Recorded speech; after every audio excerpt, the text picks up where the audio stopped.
оказалось просто замечательным.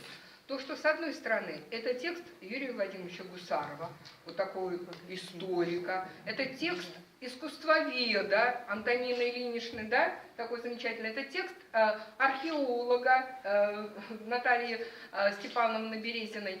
И вот это разнообразие, оно дает как раз возможность использовать эту книгу, и мы будем рекомендовать использовать эту книгу в преподавании истории города. Большое вам спасибо за такую книгу и успехов вам в дальнейших книгах. Спасибо. Ну что, дорогие друзья, я тут хочу в нескольких лицах попробовать побывать. Во-первых, как секретарь совета, потому что действительно в приемной Архимандрита происходили такие, будем говорить, можно сказать, таинства, когда собирался совет, когда обсуждались эти вопросы. Собственно, история вопроса, вот Юрий Владимирович даже ее углубил, когда он сказал, что в 2001 году 400-летие было прибытие в Чебоксары прародительницы романовского рода.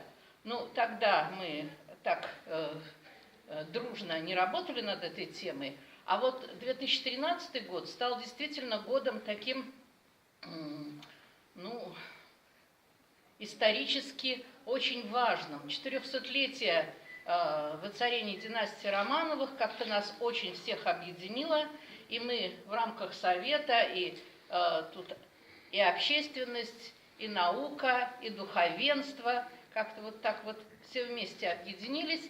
Первая конференция у нас по этому поводу прошла совместно с педагогическим университетом в 2013 году, как раз-таки потом в феврале месяце, да, потом вот начались летом раскопки, потом был приезд Марии Владимировны. Все это было очень, как говорится, насыщенно.